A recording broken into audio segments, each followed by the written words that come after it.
Hey everyone, how's it going? Today we're going to be working on my Raleigh Team.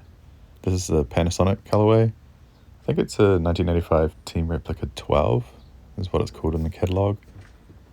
Today we're going to be building it up as a cyclocross bike. Sort of more for my entertainment than anything. It doesn't really have a whole lot of tyre clearance or anything. It's not going to make a good cyclocross bike, I just want to do it for laughs really. So the bike is in really poor condition. Hopefully this rust hasn't eaten down into the steel too much. It is 531C tubing, so it'll be quite thin. But from the looks of the outside, it doesn't have too much pitting, so hopefully we can just tidy this off. It's hard to tell if all of that rust is rust staining or if it's rust underneath the paint, sort of visible through the paint because it's so thin. But I did try cleaning up one of the spots on the chainstays, and it didn't clean up, it just wore the paint off. So that makes me think that most of it is actually just rust that you can see through the paint. Even though it looks really bad, it's kind of strange. Normally, if this was a mountain bike, this would just be rust staining. But yeah, the thin paint on the road bike. I guess it's pretty much invisible paint at this point. So there's a couple of methods we're going to try out. A few people have mentioned that tissue paper soaked with the vapor rust and then cling film wrapped around works really well for them. So we're going to try that, and then just a couple other methods like basically puddles. So just a little bit of plastic to hold the vapor rust in, and then some sheets around that to sort of build up a valley. And then a little bit more of an elaborate method sort of on the right hand side there on the top tube and the seat tube.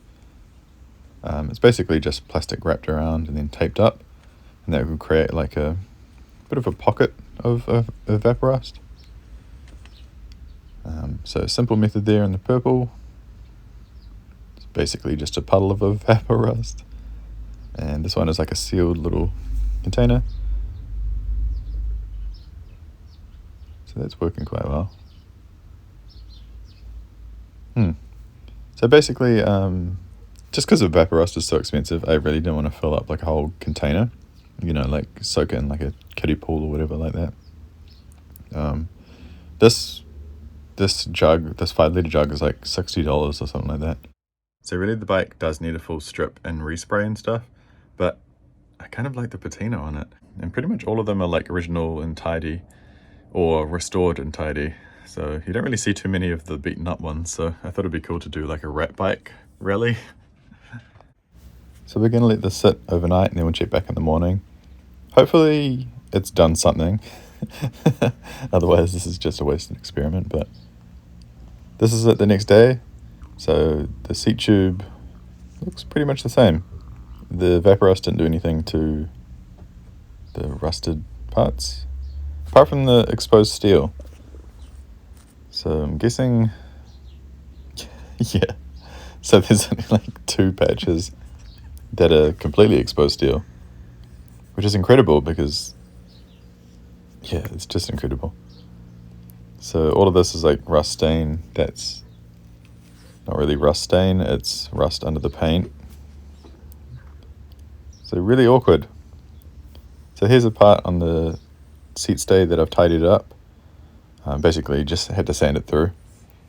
So rubbing through, I was hoping that it would just clean off the paint, like clean the staining off of the paint, but it just wore through the paint and everything. So to get rid of all that, I'm just going to have to strip like a lot of these parts. But that's okay. I think we'll end up repainting it anyway, so not really the end of the world. I was just hoping that most of this would just clean off, just for the time being. So we're just going to have to sand it. There's no way around it, really. So really, it's just for the good of the bike. At some point, it's just going to start eating through the tubing, but it doesn't look like it's pitted too much, which is pretty good. So to target this a bit more accurately, just so we don't have to remove too much paint, I'm just going to go over with a wire brush on the drill and just target some of the little spots. Top tube was quite bad, so we had to take off a lot of paint there. And then the seat stays as well, a little bit on the seat tube and some of the down tube too. So the fork we're going to clean up with some WD-40 and tin foil or aluminium foil. So the theory here is that the tin foil or aluminium foil is softer than the chrome plating. So in theory it doesn't really scratch it. I've had mixed results with this. For the most part it works quite well though. Certainly a bit easier than going through and like picking all the rust off, but yeah, the forks came out pretty good. So as a temporary rust prevention on the exposed steel of the frame, I'm just going to be using olive oil. So basically any kind of oil will work fine enough, but olive oil is good for your hands, so just going to rub some of that on. I'm going to let that sort of sit in overnight and then wipe the excess off.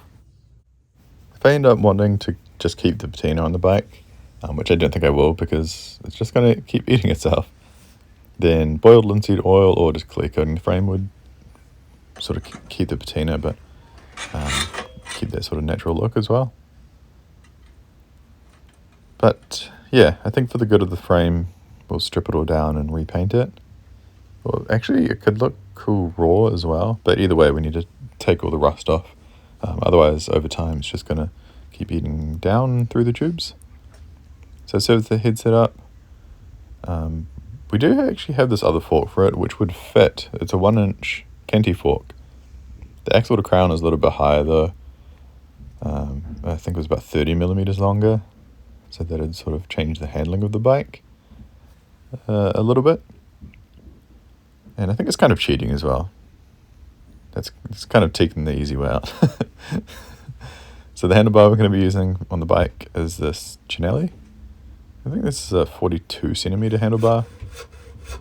I wanted to add a little bit of flair to it. I think one of the drops was like a little bit tweaked as well. So there's a couple of methods you can do. Just put it in a vise with a couple of blocks of wood. That sort of just prevents the tubing from squishing, basically. Then just eyeballing it, or you can use the angle finder. The other method is just yanking on it, so just standing on it. And I think this works really well as well. Yeah, it should go without saying, but do that with your with your own safety in mind. Lots of people have been doing it for numerous years without any real downsides. Alloy's going to fatigue over time anyway, so yeah, throwing the stem on, got a decent amount of grease in the stereo tube. Make sure that cool stem isn't going to get stuck in there. So I didn't add too much flair to the handlebar, just a little bit. So it's a couple centimeters wider in the drops. The levers we're going to be using on the bike are these Shimano 600 arabesque. I've got a few different coloured hoods to use. I think the blacks would probably be the best fit. I'm using black handlebar tape, but I wanted to use some brown ones. So we're going to soak those in a bit of hot water to get them on. And we've got to pry off the old grey ones. So these are a really stiff fit. I tried with some isopropyl alcohol and that didn't get them off. And then eventually just gave up and used a screwdriver to sort of shift them off. The new ones went on easily enough though. Once they were warmed up a bit, they were a bit more flexible. And then just squeeze them into place. I really like the looks of these levers. They're like factory drillium, which is pretty cool. We've got some mismatched brakes. So these are 600 brakes, but they're not the arabesque, not the exact same model number. But that's okay. We've got some different cranks as well, just to sort of throw another group set in the mix. But it's all Shimano. So it was missing the barrel adjust of both of the calipers actually. And you can see that's the tyre with a little bit of clearance. So that's a 35C on the left that we had in the fork. But we're actually going to be running this 30C. So that was a Challenge Grifo. And the tyre behind it is the 30C, and these are Schwalbe CX Comps. No, CX Pros actually. So they're listed as a 30C, but they actually measure about 28 millimeters. And that just gives us like a little bit extra tyre clearance to the fork. So yeah, it's a decent amount of clearance, right? For cyclocross with mud. It's not really the mud that's the issue, it's more like the grass and all the twigs and stones and stuff that you pick up. Unfortunately, the only down tube shifters I had were these flat mounted ones. They should work fine though, just looks a little bit ugly. For gearing, we're going with this 11 to 30 tooth. This is 8 speed. We've got some sort of modern wheels for the bike. I just wanted something like semi-strong, but not like, I didn't want them to look too weird. So I've got these Shimano ones that are actually a white rim, the RS11s. So it should look pretty cool. The frame was already cold set to take a 8-speed rear, so the wheel just slotted straight in, which is pretty handy. Also, we've got the Shimano 600 rear caliper as well. The plan is to ride this on Cyclocross. It's coming to the end of the Cyclocross season anyway, so I want to keep it down tube shifter, so then I can just change the tyres over to some road tyres, or even just ride it on gravel and stuff. And I can sort of keep some of the period correctness of it, even though the group set's all like hodgepodge and stuff. So over time, hopefully I can find some down tube shifters and some matching brakes and that sort of stuff. I don't know whether I'll go Dura-Ace like the cranks that I've got, or if I'll keep it or if I'll try and aim for 600, because I quite like the 600 group set, and it's a dang sight cheaper than the Dura-Ace. So these are the cranks that I've got for the bike. I've actually since found some Shimano 600 ones, which would sort of suit the rest of the parts a bit better. I do have some Arabesque ones, but they're a bit flexy. We're not going to use the Dura-Ace bottom bracket that came with the cranks. We've just got a sealed bearing one. It just makes it a bit easier for cyclocross and that sort of just general maintenance. It's a bit easier to use a sealed bearing unit. So I'm going to throw a bit of anti-seize in there and then get the bottom bracket in. So these cranks are actually a little bit too long. They have, once I got the bike together and stuff, they have a bit too much toe overlap. So these were 175mm Dura-Ace cranks. So I'm thinking of swapping to some 170s, just for a little bit of safety. In cyclocross, you do some pretty aggressive turning and stuff, so I don't want to buzz my toes and then end up, messing myself up. So yeah, at some point we'll swap the cranks over. So it looks like most of the bike will be Shimano 600 once I change these. Just a bit of afterthought there. So that's the crank spacing. Looks like it should line up pretty well. Hopefully it doesn't pull in too much once we tighten the cranks down. So after tightening the cranks down, it looks like we still have some clearance, so that's good. Crank arms aren't going to hit the chainstays, and the chain rings still have a bit of space too. These cranks came with the factory dust caps, which is a nice little bonus, which is pretty cool. So just fitting those in, use like a little bit of grease in there so they don't get stuck in. Then just using an old spoke cut down to tighten them a bit.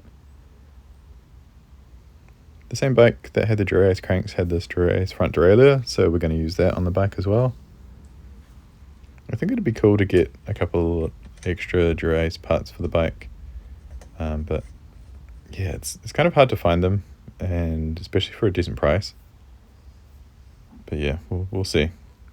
The rear derailleur, we're going to be using an old Dior one though. I think that sort of matches the color of the cranks. This is originally a 6-speed derailleur, I think. So an NT60, which is that 80s era. So this should clear our 30-tooth cassette quite easily. Just needs a little bit of a clean up, so the pulley wheels and stuff just need to come off. They are in really good condition, so I guess this was like quite a low kilometer derailleur, so there's not too much play in the pulley wheels and stuff, so good candidate for this setup. So we'll just pop those out. It's actually in really good condition. Not too much rust and stuff.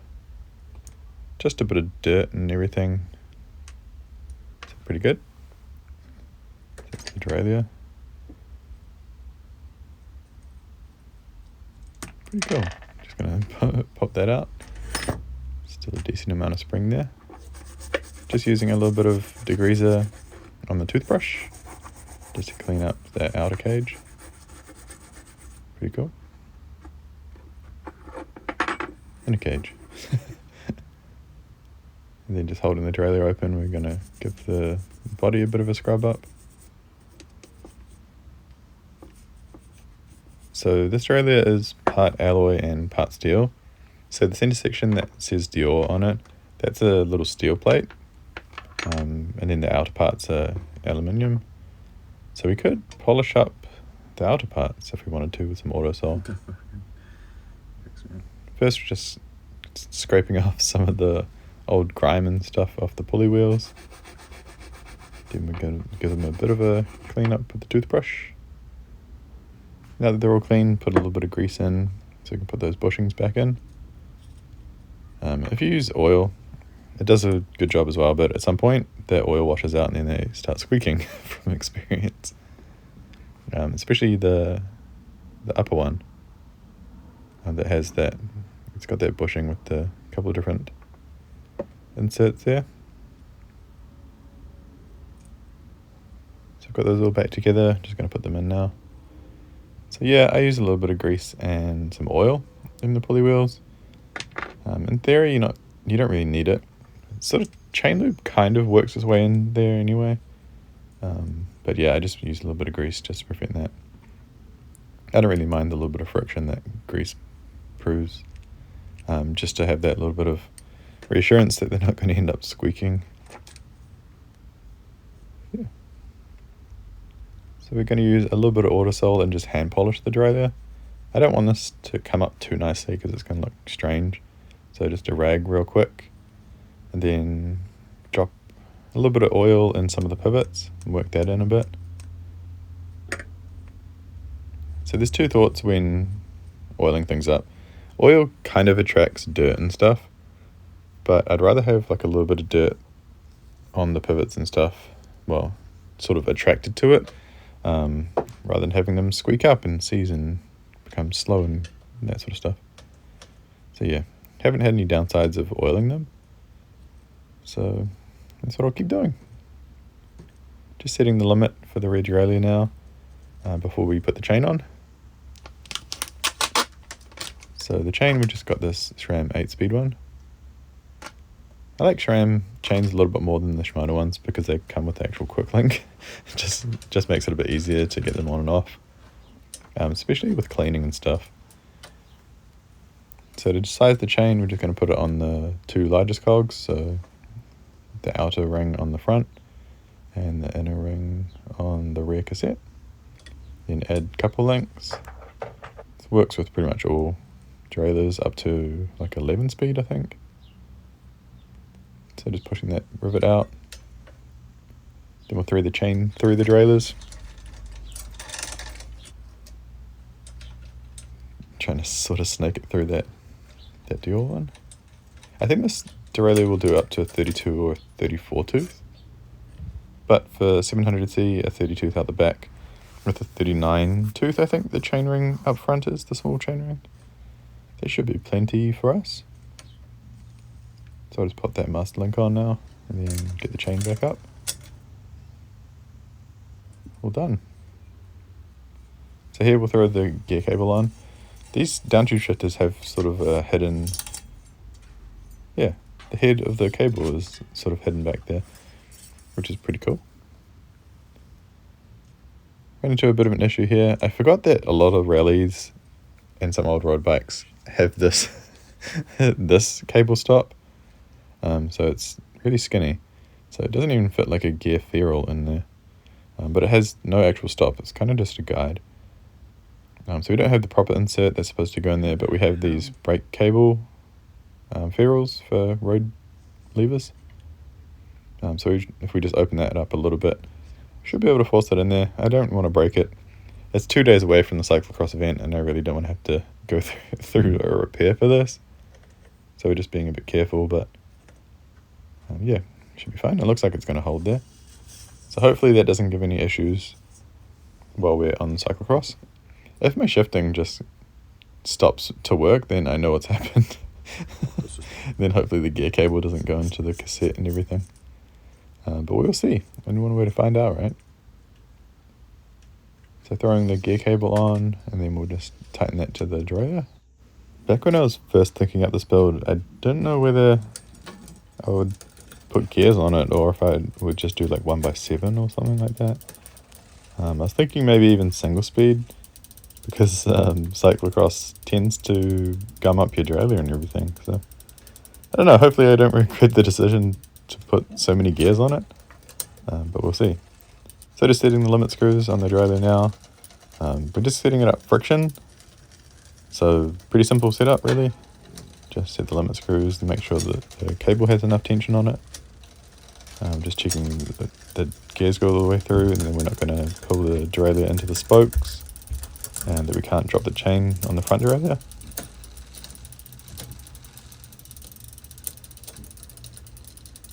So everything looks like it's all good.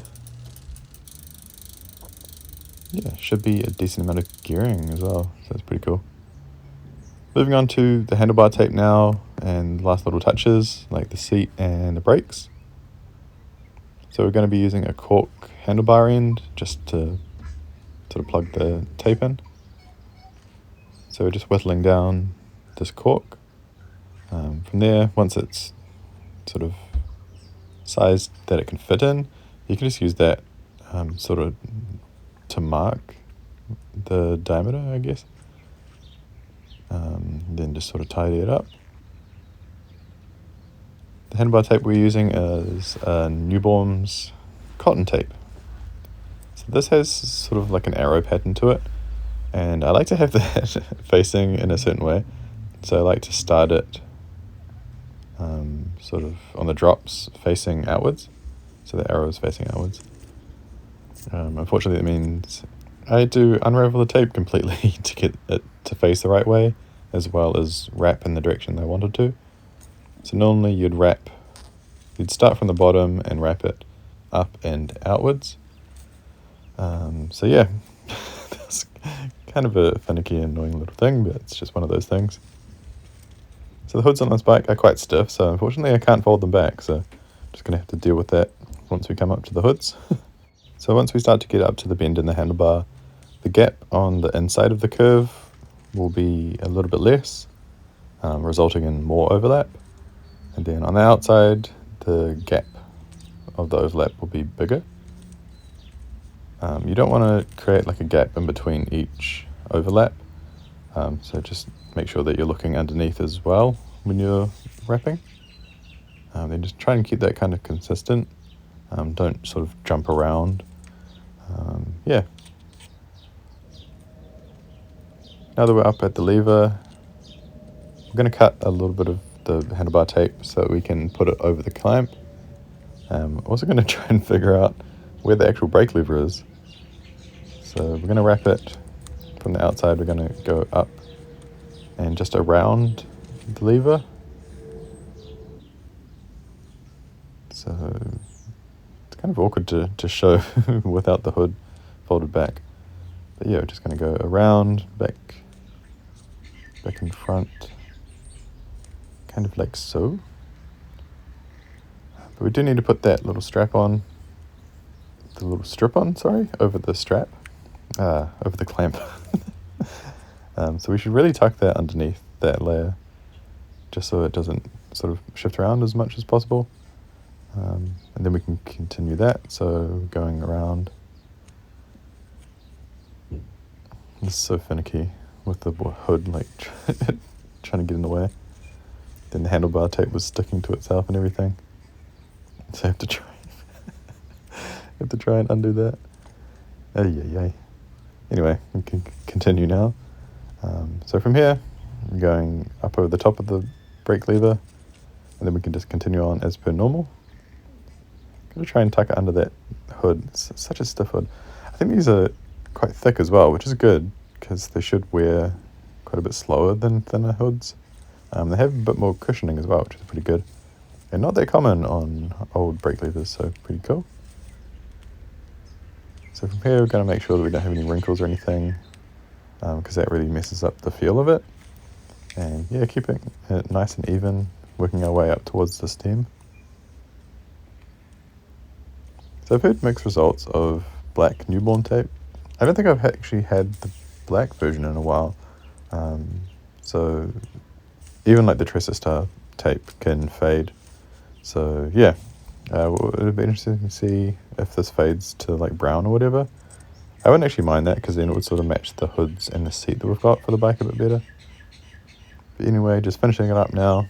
Just basically cut perpendicular or straight into the handlebar, and then wrapping a couple times with some electrical tape or insulation tape, whatever you want to call it. So do about 2 full revolutions. That should look nice and tidy.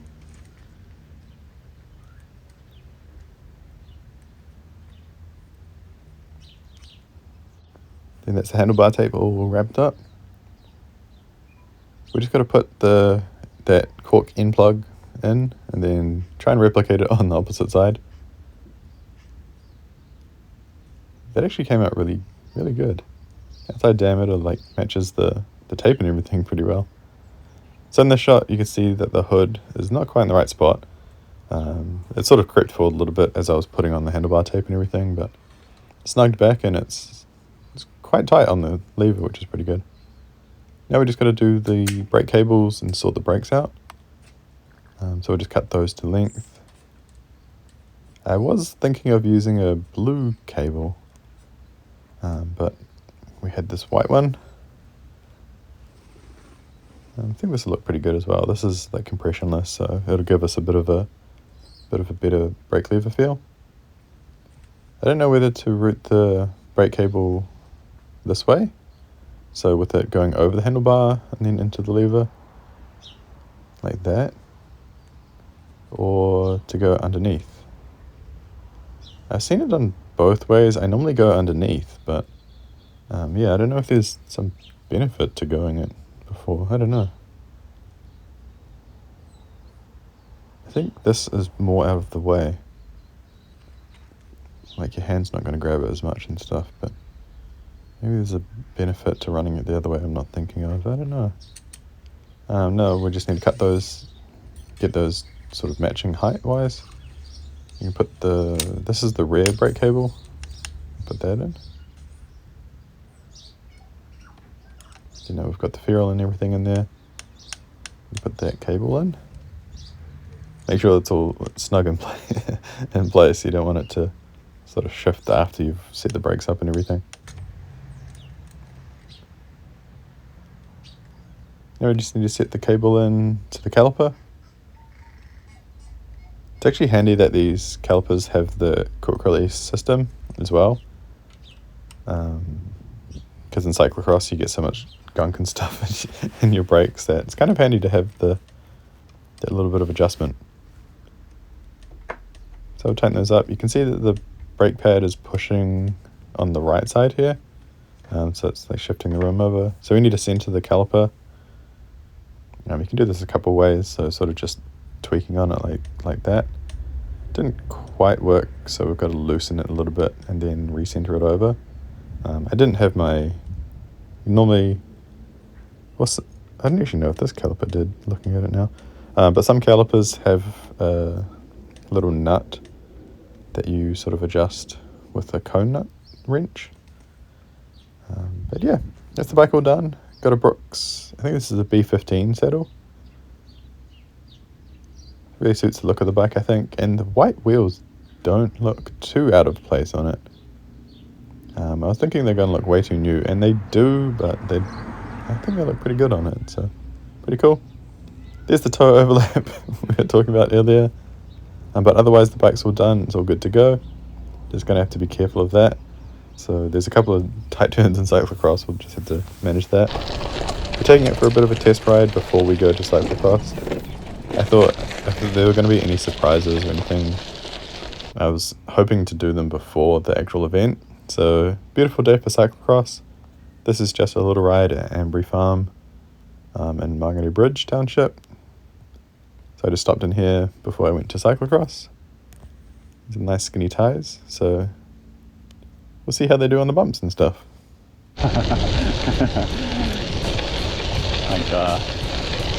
I love old road bikes.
So the test ride went all smoothly, and now it's time for cyclocross out at Totara Park.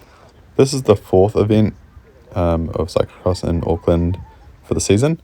As you can see, it's a beautiful day. It's a bit chilly out at Totara Park because it's on the side of a hill. But it's been raining a few days before this, so the ground's pretty soggy. There's a couple of patches of mud and stuff, but gonna get stuck in.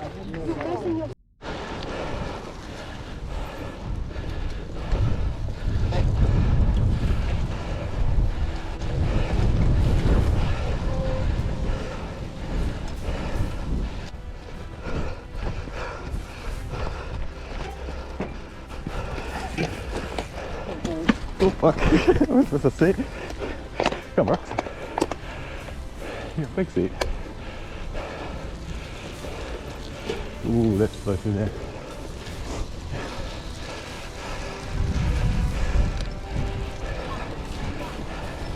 Oh jeez.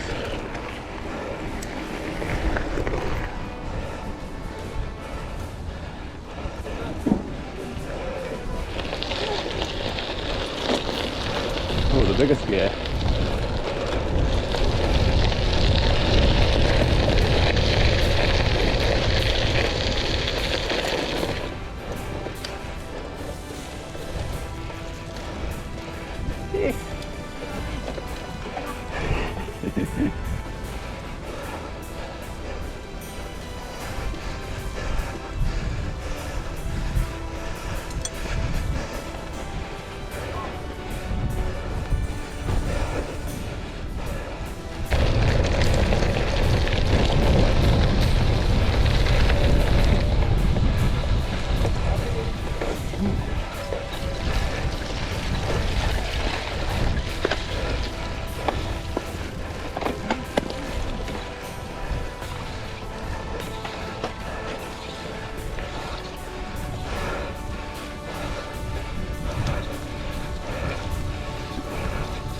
Mate, so mine.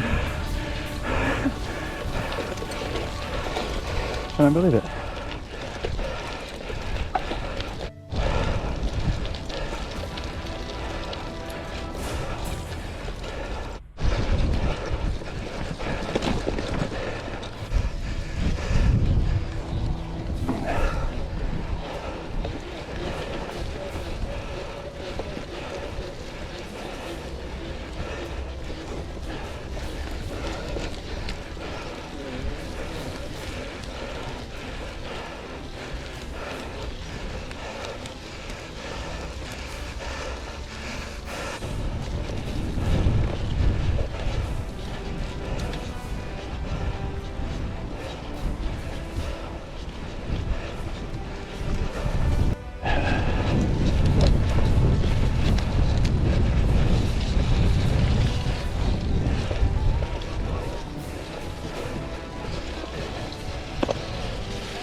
So that's pretty much all for the cyclocross.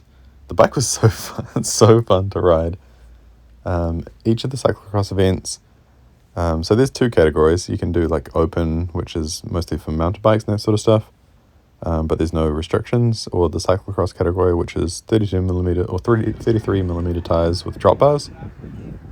Technically this could have entered that, but yeah, I was in the open category because I was using different bikes for each event. But it went really well. The skinny tyres got through the mud really well. They were a little bit too good at getting through the mud, so they would soak into the soft grass and stuff a bit too much, so they were pretty slow. Like, they didn't float over the top. The down tube shifters were great. After the first lap, I figured out different shift points and like which gear to be in for different sections, so just the first lap was a little bit, I was in the wrong gear for some of it, but yeah, it went really well. There was one spot of mud that I managed to ride through each time because the tyres just dig through it, and especially with my weight, the skinny tyres just dug through all the mud. So this is the bike all cleaned up. You can see a lot of water droplets, so the oil is still doing a really good job. Shouldn't really rust. That's pretty cool. That's the bike all cleaned up again after the cyclocross. So I would definitely use this bike for cross again. So I think we'll keep these tyres around and then use it again next year. That'd be really cool. It might be repainted by then. We've got a few more road bikes and stuff to build up, but I think the next one we're going to do an old mountain bike just to sort of mix things up a bit. And then we've got a couple of road bikes to throw in things as well. I've got a Klein Quantum that I want to do sometime soon, but I'm still waiting for decals for that. So we might have to put something in front of that in the whole schedule. But yeah, thanks for checking the video out, and I'll see you again soon. Thanks. Bye.